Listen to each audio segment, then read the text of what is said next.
Sige po, makinig tayo sa mga puna, sa mga senador, sitting senador sa ating bansa. Nako, tagu-taguan na ba ito o talagang nagkakasakit na kapag ka nalalagay sa alanganin? Parang si Senador Rodante Marcoleta, di ba? Nung malapit ng makulong at nung nakulong nga biglang nagkasakit. Ang lakas-lakas sa mga rally sa mga nakalipas na panahon. Tapos ngayon, si Loren Legarda naka-medical leave. Supposedly dapat nakabalik na dito sa Pilipinas pero nag-extend. Tapos napakinggan ko kanina sa katatapos lamang na live stream ni Atty. Enzo Recto, isa sa mga kakamping o dilaw na aking ding nirerespeto, pero hindi si Christian Esguerra, na hanggang ngayon di sinasagot yung tanong natin kung siya ba'y nagbabayad ng tamang buwis ayon sa kinikita niya sa Facebook at YouTube. Instead, binlock pa ako. No? Nagkakasakit na. Di umano, itong si Alan Peter Cayetano, basahin nga natin dito sa balita mga tol at mamaya reaksyonan din natin yung katatapos lamang na live stream ni Atty. Enzo Recto. Sabi po kasi dito sa balita ng Inquirer.net, Cayetano Legarda still absent from BP impeachment trial. Wow. Ano tong mga senador na ito? Pangunahing mandato po nila ang maging senator judge kapag may impeachment na dinidinig sa impeachment court. Pero inuuna pa nilang magsipag-absent. Absent ng absent. Nagkataon lamang ba ito? O dahil itong si Loren Legarda, iniimbestigahan na po kasalukuyan ng ombudsman, at ito naman si Alan Peter Cayetano, tinututukan ni Senator Ping Lacson, at in fact, nagsumiti na si Senator Lacson ng mga ebidensya sa ombudsman para imbestigahan ang di umano'y anomalya sa City of Taguig, kaugnay po ng mga flood control project diyan. Tuloy po natin ang binabasa po natin dito. Sa balita po ng Inquirer.net, where is Senate Minority Leader Alan Peter Cayetano? Nasaan nga siya, no? Hindi na rin siya nagla-livestream mga tol, eh. Hindi katulad dati, halos araw-araw nagla-livestream to si Alan Peter Cayetano, eh. No? Tingnan mo yung huling live niya, impeachment pa. Yesterday. Tapos yung huling live niya mismo, August 10 pa. Anong nangyari? Kay Alan Peter Cayetano, tago-tago na ba o nagkakasakit na? The senator was once again marked absent on Monday in both the impeachment trial of Vice President Sara Duterte and the plenary session with no notice from his office. This was confirmed by Senate Secretary Renato Bantug, who when asked whether Cayetano had submitted an explanation for his absence, told the Inquirer in a text message na wala daw pong komunikasyon mula sa kanyang opisina. Mula pa nung Lunes ng hapon, ang opisina po ni Cayetano ay hindi po sinasabi kung ano po ang dahilan sa kanyang pagliban sa impeachment trial at sa session diyan po sa Senado. Cayetano has been a no-show at the trial and the plenary sessions, both held from Mondays to Wednesdays since August 11. Ayon naman po sa kanyang kapatid na si Senator P.N. Cayetano, as well as sa Senate Majority Leader Juan Miguel Zubiri, Cayetano was absent the previous week because he was not feeling well. Nagkakasakit na mga tol kasi naiimbestigahan. Ganun ba yon? Pagka naiimbestigahan, nagkakasakit talaga? Senator Loren Legarda, meanwhile, is also out of sight at the Senate floor after once again extending her medical leave up to August 19. Nako, babalik pa kaya ito mga tol? Ano sa tingin ninyo? Naniniwala ba kayo na babalik pa si Loren Legarda? Comment nga po kayo mga tol ng 1 kung kayo po'y naniniwala na ito'y babalik pa ng Pilipinas. 2, kung kayo po'y naniniwala na hindi na po ito babalik pa ng Pilipinas. Kasi mukhang kasuspecha daw po yan, eh. No? Kanina sa katatapos lamang na press conference ng Assistant Ombudsman na si Miko Clavano, posible daw humingi ng asylum sa France si Senator Loren Legarda. Pakinggan po natin itong shared post ni Juan Sandugo. Sir, naman po si Senator Legarda and Congressman Lilian Calabisa kanina. Sir, any update po sa cases and kung yung whereabouts na? Well, yung kay Leandro Daviste, they were able to obtain a travel authority wherein he asked for 2 months of leave, no? From July 26 to September 24. He listed several countries that he would want to, or he intended to visit. And on the other hand, si Senator Loren Legarda is on her, I believe, 3rd or 4th extension of her travel authority for medical reasons, which we have begun to find quite suspicious already. Yan ha. So, on the one hand, Pinagdududahan na ni Assistant Ombudsman Miko Clavano yung dahilan nitong si Loren Legarda. Bakit kaya niya pinagdududahan? the congressman was left upon leave for an intended 2 months, visiting all these different countries. And on the other hand, you have a senator who has constantly extended her travel leave or her medical leave. So, to us, of course, we want to err on the cautious side of things. Kailangan na namin i-flag yan. Diba? Dahil meron na siyang ongoing case dito sa Office of the Ombudsman. Yun. Kasi may ongoing case na pala sa Office of the Ombudsman. Plunder po yan kung sakasakali mga tol. No bail recommended. Ay nako. Senator Loren Legarda, patunayan mo na hindi mali ang iniisip ng marami ngayong Pilipino na ikaw ay baka magtago na. Sana umuwi ka na dito sa Pilipinas. Meron kang gampanin. Senator Judge ka. Senador ka. Dalawa yon. Senator Judge, dapat present ka sa impeachment trial ni Sara Duterte. Senator ka, tagagawa ng batas, dapat sa session at sa mga committee hearings nandoon ka. The last we heard, both in France. So, of course, these are things that we have to know. Ayon kay Director Melvin Matibag, nasa Switzerland daw ngayon itong si Loren Legarda sa nakalap nilang impormasyon. Magkasama na daw ang dalawa sa Switzerland. Ang mag-ina, si Loren Legarda at saka si Leandro Leviste. Kaya nga, nalaman ko na tinawag na tanga at kasabwat ni Christian Esguerra si Pangulong Bongbong Marcos dahil sa interview na yun eh. Kasi hindi naman dapat ako pupunta kay Christian Esguerra. Nakita kong si Director Melvin Matibag yung kanyang interview. Dinanood ako. Ang problema lang, nag-stay pa ako. Tapos na si Director Melvin Matibag, nag-stay pa ako. Narinig ko tuloy yung mga katagang sinabi niya na tanga at kasabwat si Pangulong Bongbong Marcos. Kaya di ko matanggap. Eto ngayon, patuloy tayong nagtatanong. Pero mukhang walang balak sagutin ni Christian Esguerra yung tanong natin kung siya ba'y nagbabayad ng may katapatan sa buwis. No? Ayon sa kinikita niya dito sa Facebook at YouTube. Ipinagtatanggol siya ng mga trolls ngayon. Nagtataka ako kung sino yung mga trolls na yun, pero mga supporter ni Christian Esguerra kasi pinagtatanggol siya eh. Sinasabi nila sinisiraan ko daw si Christian Esguerra. Saan ang paninira doon? In the first place, siya yung nagko-question sa pamilya Marcos about estate tax. O dahil binabanggit niya ang estate tax, tanungin ko rin siya ngayon about tax. Siya ba nagbabayad ng income tax? Kasi si Top 1, nagbabayad ng income tax si Top 1. No? Sumagot na yung accountant ko kanina. Pero ngayon pa lang pala nila ipapile. Ang aga-aga kong binayaran yung 118,000 pesos, sabi nila mahirap daw kasi yung signal. Sige, sabi ko, pagkatapos yung maipal yan, ibigay nyo kagad sa akin yung return dahil alam nyo na, kailangan natin ng resibo. Hinahanapan ako ng resibo ng mga panatiko nitong si Christian Esguerra. Hindi nila alam, nakalantad na sa Facebook yung resibo ko. Kung hanapan natin ng resibo, si Christian Esguerra may maipapakita kaya siya? Balik tayo dito sa ating pinapakinggang balita.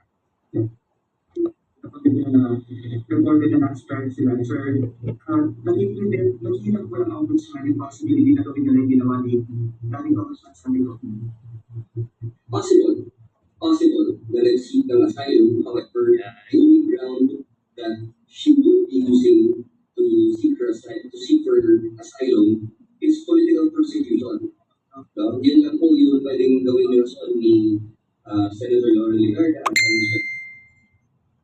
political persecution. Baka palabasin nila na kaya sila kakasuhan ng Office of the Ombudsman dahil pinipersecute sila politically. Naku, alam naman natin na mukhang hindi naman ganun ang dahilan dahil yung prangkisa na ipinagkatiwala sa anak niya hindi naman naganap.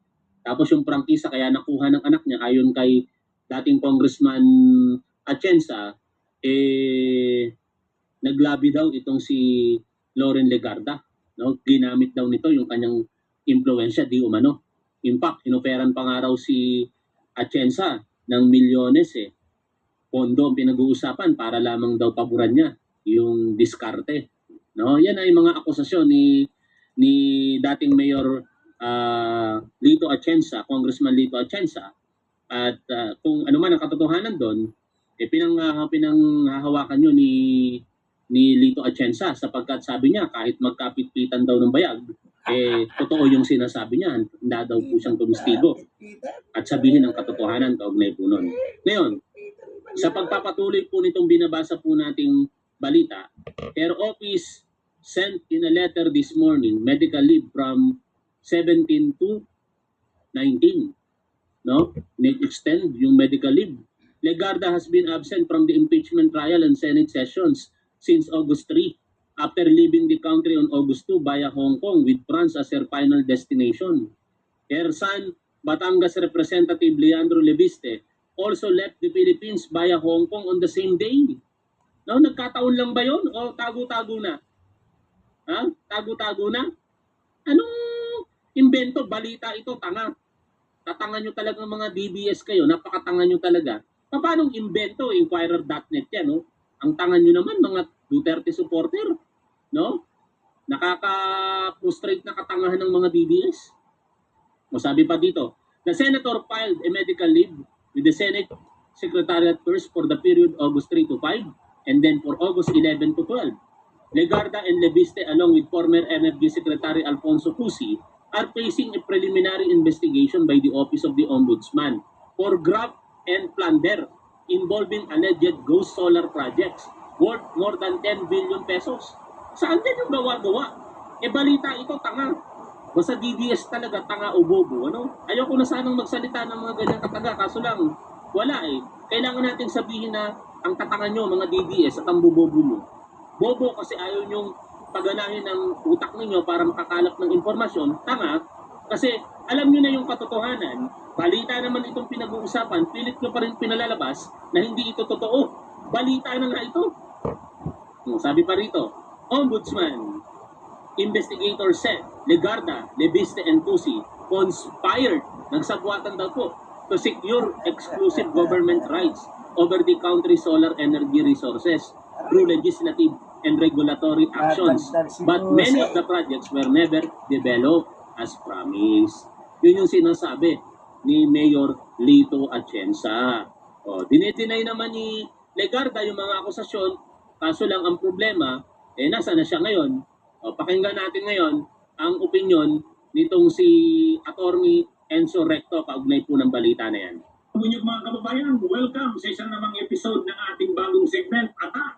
Ang take ko ni Attorney Ricky Tumutorgo. Mga kabuto, may sakit na rin daw si Alan Cayetano. Ano ba yan? May sakit na rin daw si Alan Cayetano, mga kabunyo. Kaya ilang araw nang hindi nakakapasok sa Senado. Ay, mga kabunyog, mga kababayan. Anong nangyayari? Anong masasabi niyo dyan? Anong masasabi niyo dyan? Sakit-sakitan? Pagka may mga kaso, kapag may mga iniimbestigahan ng mga senador, opisyal ng bansa, mga korupsyon, kaya nakakasakit na. Yan na. Nagkakasakit, anak ng teteng na yan. Lumang tugtugin na yan. Nagkakaroon ng neck brace, tapos magkakaroon ng wheelchair. Anak ng teteng talaga. Pero nung hindi pa sila humaharap sa mga investigasyon, etong si Rodante Marcoleta in particular, panay sama ito sa mga rally. Nung naaresto at ikukulong na, biglang nagkasakit. Kaya nagpalipas pa ng ilang araw sa PNP General Hospital. Buti na lamang hindi naniwala ang korte at pinadouble check sa Philippine General Hospital at sinabing fit na maka-stand trial si Rodante Marcoleta.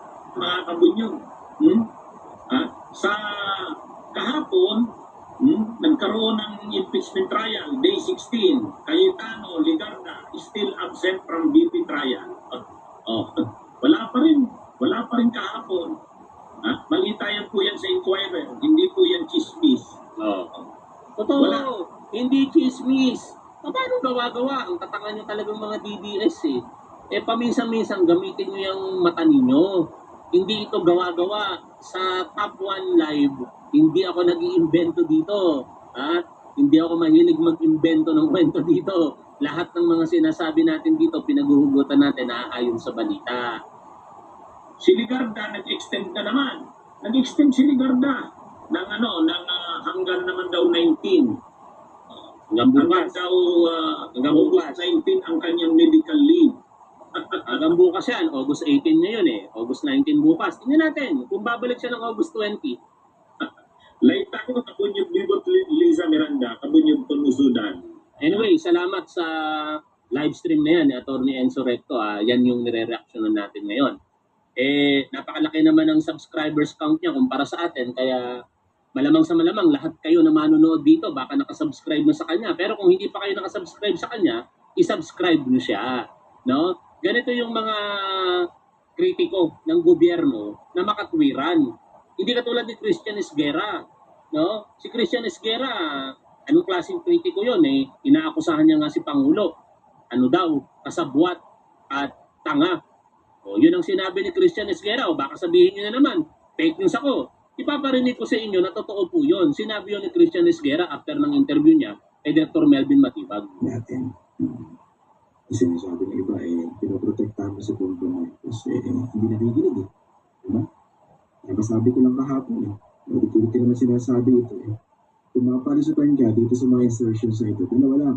Either tanga ka o kasabot ka. Opo.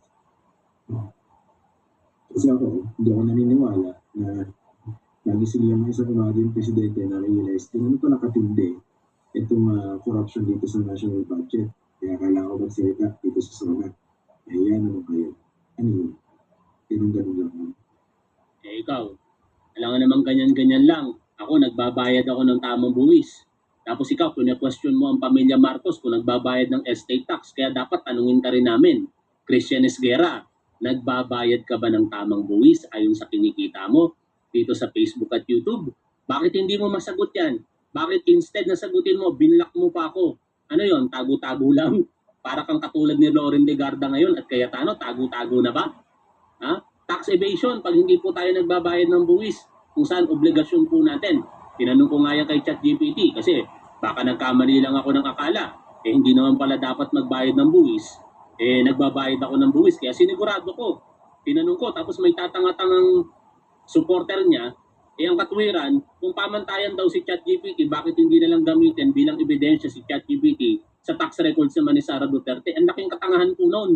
Ang sinasabi dito kay ChatGPT, pamantayan. Ano ba ang mga dapat sundin? Eto, sabi nitong isang pagtanggol nitong si Christian Esguerra, ano ang kinalaman ni ChatGPT sa BIR kung si ChatGPT ang tamang source para makakuha ng records sa pagbabayad ng tax? Bakit pinasabpina ng House of Representatives at Senate ang records ni Sara sa BIR? Katangahan po yung argumento na to. No? Ang punto, guidelines ang sinasabi ni ChatGPT. Hindi katibayan kung nagbabayad ba si Christian Esguerra. Applicable lang yan sa lahat ng content creator. Kung nagbabayad ng tama si Christian Esguerra, mabuti. Pero kung hindi, tax evasion. Kaya nagtatanong ako sa kanya. Ganun lang kasimple. Kahit ipagtanggol mo pa si Christian Esguerra, hindi magbabago ang katanungan na yan. Nagbabayad ba ng tamang buwis si Christian Esguerra?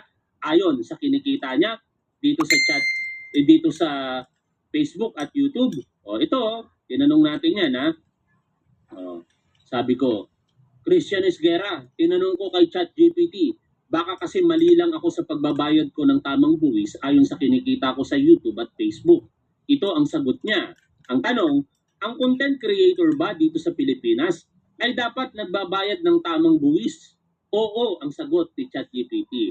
Ang content creator sa Pilipinas na kumikita mula sa kanyang content ay generally obligadong mag-register, mag-file, at magbayad ng tamang buwis sa BIR subject sa applicable exemptions at thresholds. Nakikita niyo yung nasa taas ko?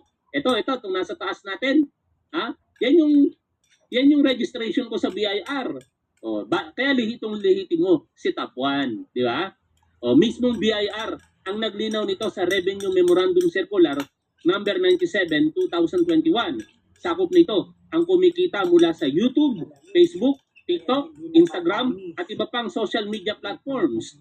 Para sa individual creator, karaniwang itinuturing siyang self-employed, person engaged in trade or business. At ang kinikita niya ay business income. Kaya dapat nagbabayad tayo ng tamang buwis. Christian Esguera. Nagtatanong lang ako sa iyo, di kita sinisiraan. Kasama sa taxable income, ang mga gaya ng YouTube advertising revenue, memberships, super chats, super stickers, YouTube premiums revenue, sponsorships, affiliate marketing, at brand deals. Kahit galing sa YouTube or Google, sa ibang bansa ang payout. Hindi ibig sabihin na automatically tax-free iyon. Para sa resident Filipino citizen, generally taxable ang income from sources within and outside the Philippines. May income tax at maaaring magkaroon ng percentage tax o VAT. At ganun sa akin, may income tax ako, may percentage tax ako. At baka magkaroon pa ako ng VAT pagka lumagpas ng 2 million pesos ang kinita ko sa loob ng isang taon. Depende sa registration. Tax option at gross sales receipts. Binanggit din ng BIR Circular ang 8% income tax option para sa qualified self-employed taxpayers na hindi lumalagpas sa VAT threshold subject sa requirements. Di ba? Ito si Attorney Enzo Recto, abogado ito, naniniwala akong nagbabayad dito ng tamang buwis. Pero hindi natin siya tatanungin. Hindi niya namang pine-question si Pangulong Bongbong Marcos Nakikriticize siya at hindi niya tinatawag na tanga at kasabwat si Pangulo. Kaya hindi natin siya tatanungin. Ang tinatanong lang natin in particular, yung nagmamagaling na akala mo malinis, kaya dapat sagutin niya kung siya ba'y nagbabayad ng tamang buwis. Bakit O binabanatan si hindi. Christian? Hindi ko siya sinisiraan. Nagtatanong tayo. Si Christian Esguera tinutukoy ko. Tuloy po tayo sa pakikinig dito kay Attorney Enzo Recto. So, wala rin si Cayetano. Ang sabi ng kanyang kapatid na si Pia, may sakit daw ang kanyang kapatid. Ano to, himod bongbong. Wala kahapon yung magkapatid na Pia at saka Alan. Mga kabunyog, mga kababayan. Kaya ito, parang masyado ng na ang gulo na ng minorya ng Senado, yung kanilang minority floor leader. Wala. Ay, mga kabunyog, Kaya pala si Senator Amy Marcos ngayon ang nagpo-front sa minority, deputy minority. Nung tinanong nga si Senator Erwin Tulfo yesterday sa isang interview, sabi niya, di niya alam kung ano nangyayari sa minority floor leader. Kababayan. Ilang araw na yan na hindi umaattend si Alan Cayetano. Hindi lang naman ngayong week yan. Kahit last week, wala na yan. Ay, mga kabunyog. Si Loren, bigla rin nagkasakit. O kaya nga nag-medical leave. Bakit? Samantalang nung wala pang kaso yan si Bakit? Nagkasakit. Bakit? Loren Ligarda, ang lakas-lakas niya. Laging nakatawa yan, nakangiti. Pero ngayon, biglang may sakit. At hindi lang simpleng 1, 2, 3 araw na medical leave. Nakatatlong medical leave na. Ang una, August 3 to 5. Tapos nag-extend ng August 12 to 14.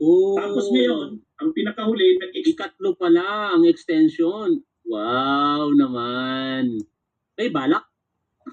Nagtatanong tayo, may balak magtago? Sana hindi naman totoo yan. Senator Loren Legarda, uwi ka rito sa Pilipinas para yung hinala ng mga katulad namin na baka magtago ka, mawala.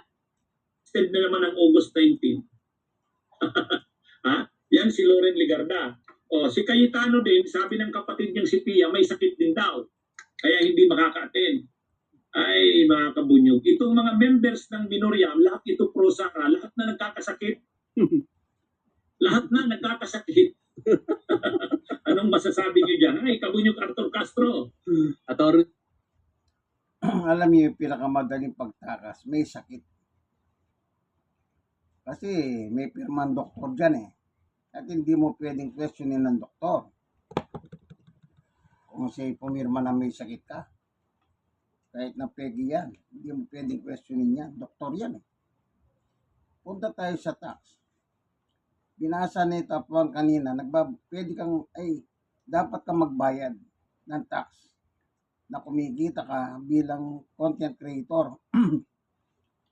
Naggagaling man sa Amerika, ang bayad, nanggagaling man dito, nagbabayad dapat ng tax. Kagaya na sinabi niya, nagbabayad siya ng tamang tax. Sa Biblia, basahin natin. Tama ba na magbayad tayo ng tax? Dito sa Roma chapter 13, basahin natin yung verse 6. Yan din ang dahilan kung bakit tayo nagbabayad ng buwis, sapagkat ang mga namumuno ay lingkod ng Diyos at inilahan nila ang kanilang mga buhong panahon sa pagtupad ng kanilang tungkulin. Kaya ibigay ninyo ang nararapat ibigay, bayaran ninyo ang inyong mga buwis, igalang ang dapat igalang, at parangalan ang dapat parangalan. Obligado pala na magbayad tayo ng buwis. Kaya ako at the age of 19, nung mag-employed na po ako sa private sector, hanggang nawala ako sa trabaho, continuous ako nagbabayad ng buwis sa kinikita ko, sa sweldo ko. Sweldo ko, may tax. Commission ko, may tax. Christmas bonus ko, may tax. Lahat na lang. Sa isang pagkakataon, nangyari pa sa akin na nag-file ako ng ITR, kamukat-mukat mo, ito buwan-buwan ako nagbabayad ng buwis sa kumpanya. Masipag ang kumpanya namin, maningil ng buwis eh. Pagdating ng isang taon, nag-file ako ng ITR, aba, may utang pa ako. Nagbayad na naman ako. Siyempre, utang ko yun eh. Sa tax. Kita nyo? Pangkaraniwan lang akong empleyado Barya-barya lang ang kinikita ko nung araw. Pero nagbabayad ako ng buwis. Hindi ko alam na yung binabayad ko palang buwis, ninanakaw ng mga magnanakaw na nasa posisyon. Kaya dapat lang parusahan. Ang dapat parusahan. Salamat sa Diyos. Ang Diyos na po ang gumagawa ng parahan upang mabulgar itong mga anomalya ng mga politikas. Kagaya nito, tumatakas, sakit-sakit. Dahil sa kanilang kinakaharap na kaso. Ito po inyong kaibigan kay Jesus, Brother Manny Bautista. Isa po ako senior citizen at hindi na ako nagtatrabaho. Retirado na ako, siyempre. Pero hindi pa rin ako nalilibre sa tax. Bakit? Kakain ka lang, may tax. Bibili ka lang, may tax. Malupit. Pagkatapos nanakawin lang nila. Bye-bye!